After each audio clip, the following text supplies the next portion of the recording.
I know people don't typically buy Restoration Hardware furniture just to take it apart, but hear me out. We wanted a sit-stand desk in our home office, and I'll show you how I built one out of these two Restoration Hardware desks that we found at the outlet.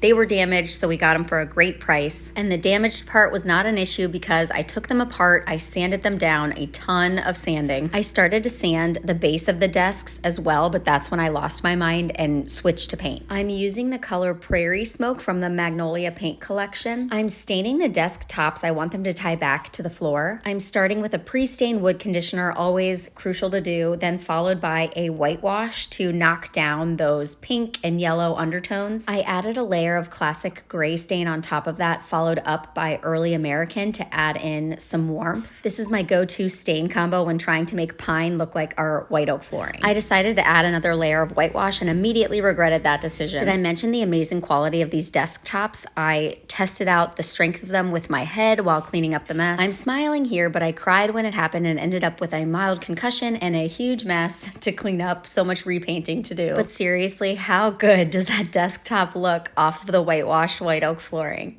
The next step was figuring out how to combine the two desks, and I needed the stand portion, so built some boxes out of 2x4s to build up that second desktop. I used both drawer bases for the sitting portion of the desk, so I was left with those two wooden slabs that held up the other side of the desks, and I combined those to make a box. This is where I'm going to hide everything that we need in an office but don't necessarily want to see. It was important to get the measurements spot on with this to make sure that the desktop would be level. I also had to get the placement right before assembling because these desks are so heavy. That's a beauty of Restoration Hardware. They do not skimp on materials. This was such high quality wood. I used pole wrap to kind of cover up the frame that I had built and make it look a little bit prettier. Pole wrap is kind of a pain to paint, but once it's done, it looks really good, and this did a great job of making it look like one big desk.